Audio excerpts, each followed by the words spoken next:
My name's Rod. When I'm behind the decks, they call me Rod the Rock. This is London. This is my story.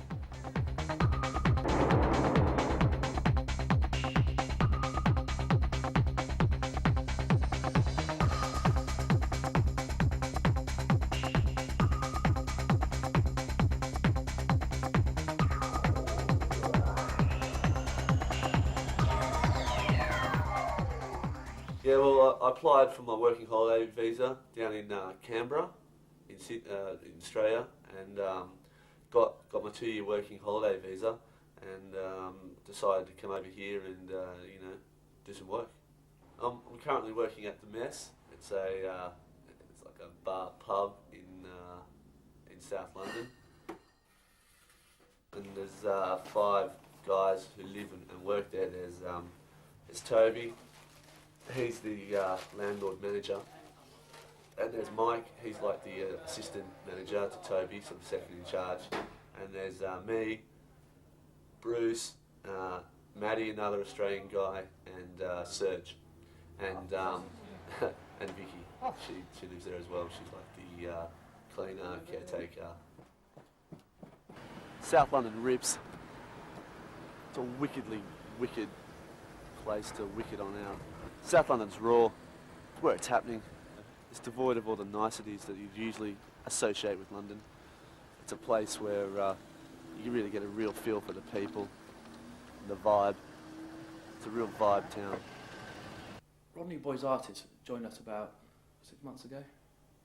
He joined our management training program and seemed like an ideal candidate. Very enthusiastic. Oh, look at her fucking bastard. Oh, yeah, she's crazy. She used to think I was gay. Fully thought I was gay. You fancy boys and girls? Bisexual. Bisexual.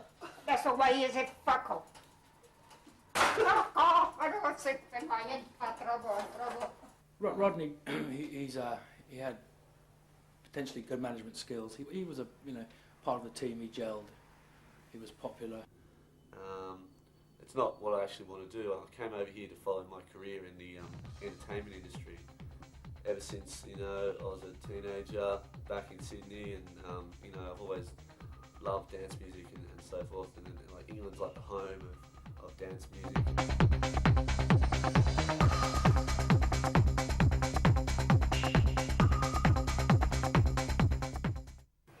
Aussie. Oi. And it's been the World Cup year. I mean, the World Cup is in England. I mean, it's just fantastic. When we had, the Australian team, and over here at places like Lords and the Oval, and I mean, it was so exciting to have the World Cup here. I mean, we've been looking forward to it for months.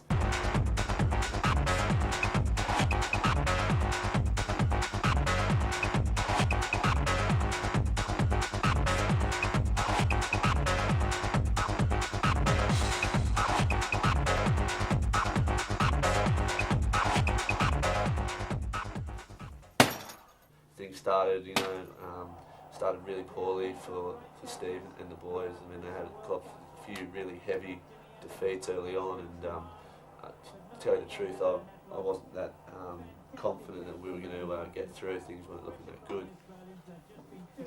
Fucking Kiwi fucks. Right. Yeah, it was a really stressful time for me, and I suppose for the team as well. I hope you're getting all this, because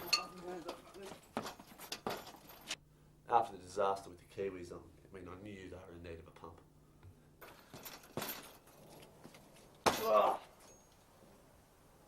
It's always really important that you recognise your dreams for what they are, and the dream that I had, there was, we were all in the bar, and I was walking to the bar, and there was Dougie Walters and Tom from the Chemical Brothers with the really long blonde hair, and they were having some schooners, and they were chatting, and that's Doug said to me. And then and Dennis Lilly and Tomo came through, and they were with Sasha and Carl Hyde, the lead singer of Underworld, and they went over and had some Zambucas and stuff, and and then we all just came together and just chatted about decks and cricket and stuff. And then all of a sudden it was just like this most amazing, booming, you know, just pumping songs just coming out over the speakers. It was just this amazing, you know, big remix of Land Down Under, and everyone was just pumping and going for it. And Dougie Walters just looked me straight in the eye and he just said, if you mix it, they will win. Rod? You up? Rod! Fuck. This is getting on my nerves. Bar's not open. What, Toes? What? Be in that bloody studio again. What time is it? Up! Up! What time is it? No, fuck, Toes! Up! It's 12 o'clock. Bar should be open. You are a naught. After that dream I had last night, I'm here at Abbey Road Studios and I'm looking to speak to someone about maybe hiring a studio or speaking to someone to give me a little bit more advice on what I should do, really. I mean, I couldn't believe it. I had my heart set. It seemed like the logical place for us to make music. I went in and they weren't going to have a bar of it. They just didn't want to know. They kept yapping on about record labels and managers, and I just told them straight up. I wanted to remix Down Under and I wanted it to be here. It was something special. Freaks. I didn't know what to do. I just went outside and brooded a little bit. I couldn't believe the way he treated me.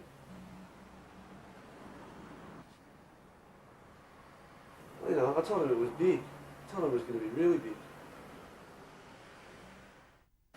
He made me like a fool. All I wanted to do was speak to someone about organising some studio space. You never really gave me a chance. All I wanted to do was make music. You didn't give me a chance. All I wanted to do was play. The Homelands Festival, the big dance festival was on, and I knew if I just went there and was able to speak to Chemical Brothers, Underworld, that I could convince them to remix the track, that they would be able to remix it properly, and I just knew that we had to break into the VIP area and ask them directly, could they remix this song?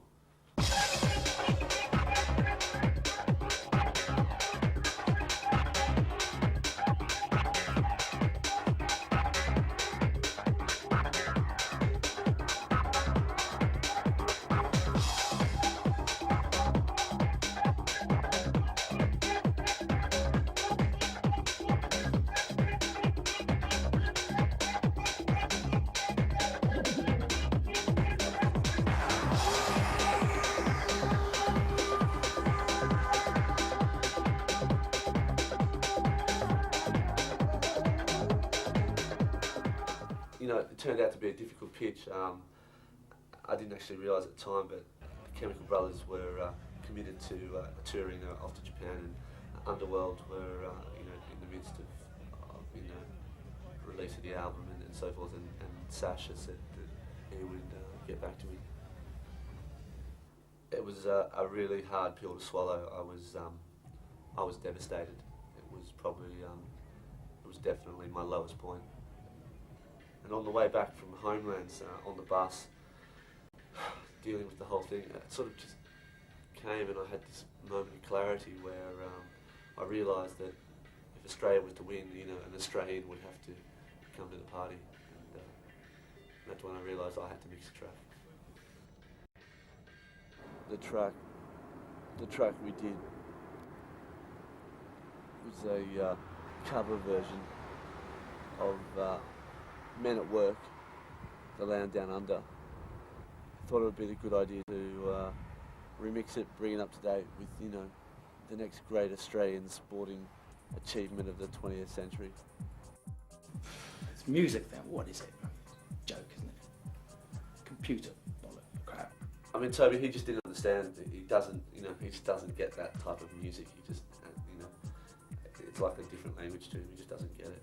The thing was, he just kept disappearing. He wouldn't turn up for a shift. He was lying in bed late, and I think it's the music thing.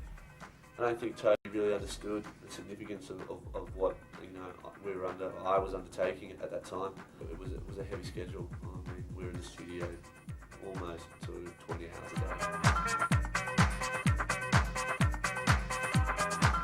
day. He was a guy we'd brought on in that studio, doing what? He showed disrespect, he laughed at us, he was showing off to that hippie. I mean, what's he ever done in his life? Pushes buttons on a computer, making eep sound. I was livid. Livid.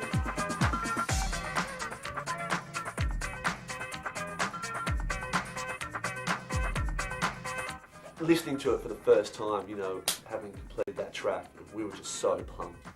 Yay! Hello, mate. Right. You know, it's Australia versus India at the Oval Thursday. Yep. I was just wondering, like, if well, you know, Don't say day off. no, I just just like the Thursday off because is that alright? I knew that I had to. I was going to have to ditch work, but there was no, you know, no two ways about it. Rodney, this is the third time in 2 weeks. Yeah, come on, Tosh, just one more day, man. Seriously, I just need it one more time. Too much, mate. Half time is some work.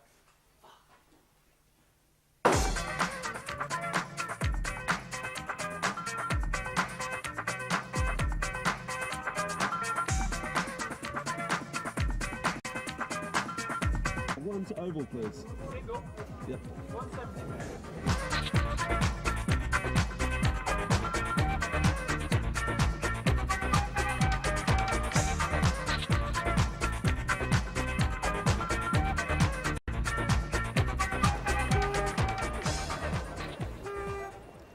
I was really nervous the morning of the game. I just knew I had to get this record to Steve and the guys. I had no idea how I was going to do it, but we didn't have a ticket, we didn't have anything, so I wasn't feeling too well. Straight away, the record was working. I mean, you wouldn't. The first person I saw, you wouldn't fucking believe it. Dougie Walters, my record, there. You know, things just started moving from there. Interviewed, you know, the interview with Indian television, you know, they were making a documentary type thing, and I said, you know, if I did a piece with them, you know, they could sort of blag us in, so I snuck in with them, basically. Hey, how you doing? How you doing?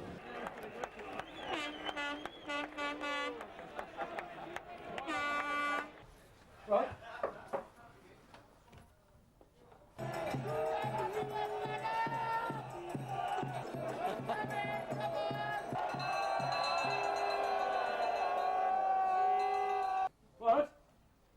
Rod!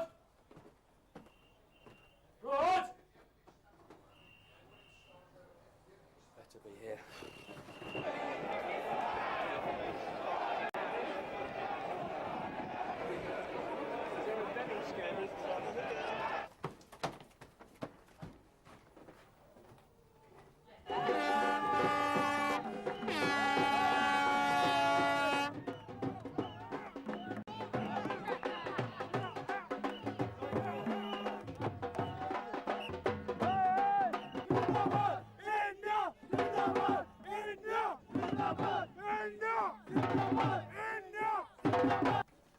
Rod! Rod the Knot! He left, Toby! Right, that's it. I really wanted to watch the game, but you know, I was there for a mission. I was on a mission. Steve. I mean, I had to get that record to the guys, and you know, breaching that security wasn't going to be easy.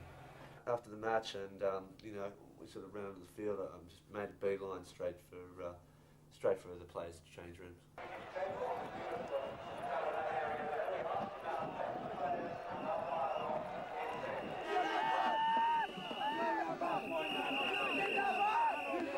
You know, once I made it inside, I mean, it was such an amazing feeling to be there, and all the people. Commentary boxes, you know. Hey Dave, all right, mate? Yeah, fine. Yeah, good. Am I in the wrong room? Or? No, I am. That press conference, the third umpire, I mean, it was just all overwhelming. I mean, I saw Mark and Glenn. I mean, security was tough. I mean, real tough. I just couldn't get to Steve. It's just couldn't make it.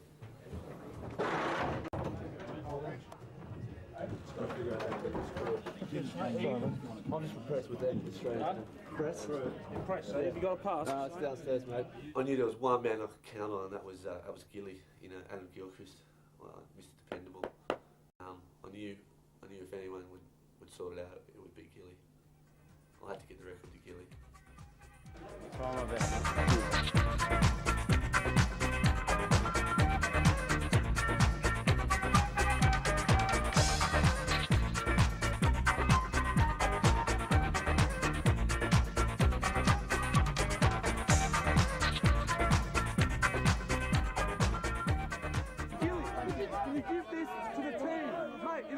Give it to the team, mate. Give it, it'll do you well. Adam, take it. Hey, Great stuff, Adam. Hey, buddy. You were all right. It's all signed up. Please, just a little girl here, please. Just a little girl here. Just give it to Steve, mate. Play it. It's the word. From what I've been told, Gilly took the record and gave it to Steve, and the boys had a team meeting, and that's the first time they heard it, the first time they played it. From then on, it was their thing, it was their song.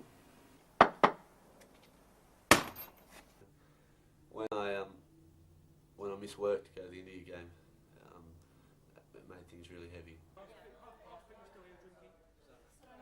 Toby came down on me like a ton of bricks. His general attitude just slipped from one of bright, youthful, aspiring young man to I have to say, frankly, a degenerate. I said that was a good thing. Hello, the mess. Hello, the mess. Hello, Tobin. How are ya? Do you want to speak to Toby? Do you want to Toby?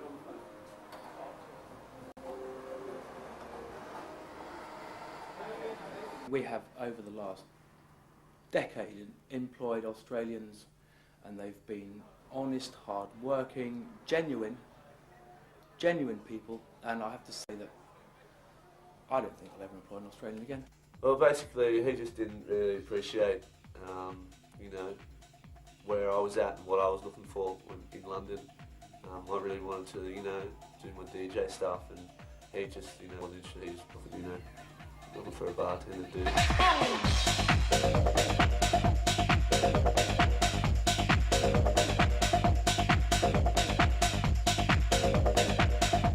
No, I think he fell in the wrong crowd and this music thing started. They obviously go dancing to discotheques quite later on and boom boom stuff. We'll pop up, mate. Yeah, everything. We're all rocking, so I'll see you up there. Yeah. No, mate. Well, I'll be there all night. We'll be pumping on like a beast. All right, mate. I am the force, all right? Yeah, mate. I'm looking forward to it. It'll be really cool, man. And Sunday should be wicked too. You're playing, it'll be really. I've got a lot of people coming down on Sunday. Yeah.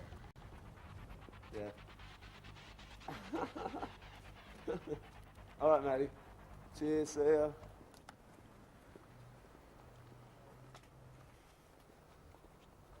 Laissez focus. Don't just give me that fucking thing now.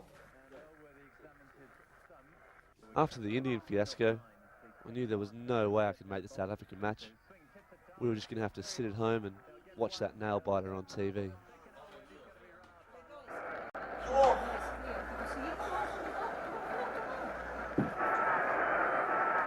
And South Africa now need just 5 from 5. Fleming in and bowls, and Klusener thrashes at this. Through long off for 4 more. Scores a level. Here it is. Fleming in and bowls. Klusener hits back past the bowler. There's a mix-up. Oh, there could be a run-out. There will be a run-out. Oh, hey! Australia is in the final. Australia is in a an unprecedented 4th World Cup final after an unbelievable tie at Edgbaston. One of the greatest games of all time. Just fantastic. I mean, the final, Pakistan. You had to go. We had to be there. There was no choice, and you wouldn't believe it. hooked up with an old schoolmate of mine, Wayne. Living in the life of time, bringing me out, living it up as I'm going down. He'd been working at Lord's for the whole entire. I had no idea. He'd been working there the whole entire time, and he reckoned he could get us some security passes, and you know, we could sneak in, pretend to work. I'm Wayne Papadopoulos, and today I'm working as a barman at the cricket. I've been in London for 3 weeks, and I'm going to stay here for maybe another 2 or 3 months, and then I'm going to Turkey, travelling, and then I'm going to come back here and try and save as much money as possible. But today it's let's beat Pakistan.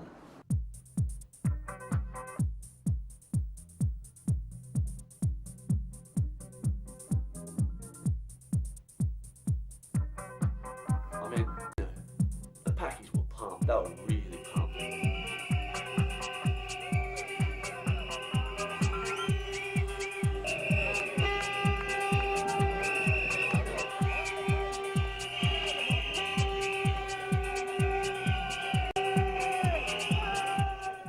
I was confident. The Aussies had my record. They were going to be fine.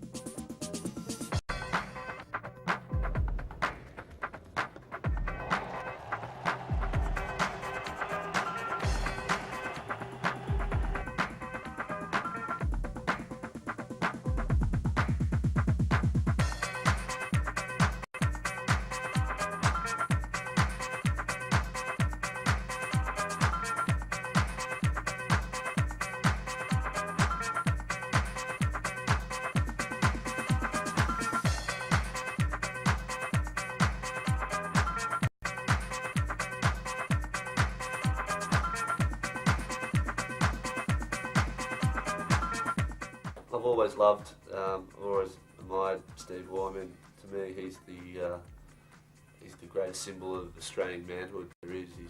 He just has that ANZAC grit about him. He's like you know, he's an ANZAC.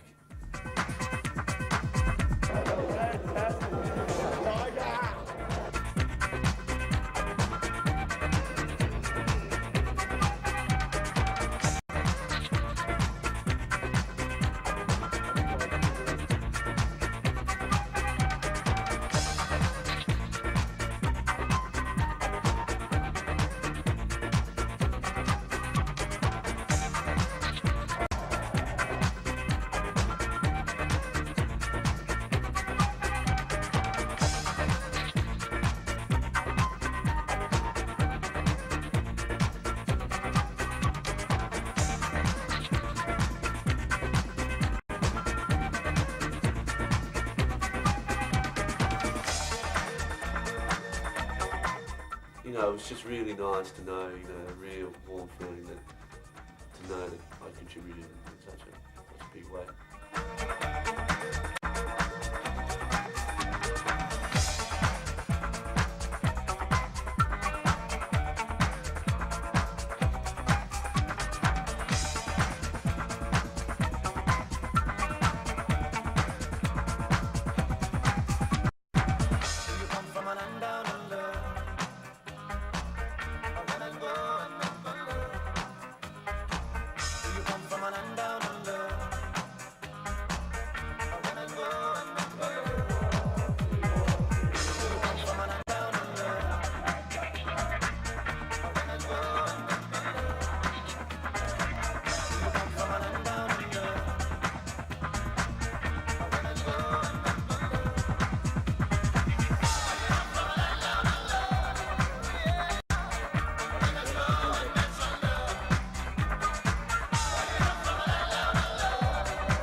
I mean, after that victory, we were all so high. It was the most amazing feeling. It was like a dream. I like to pinch myself. Or Bob.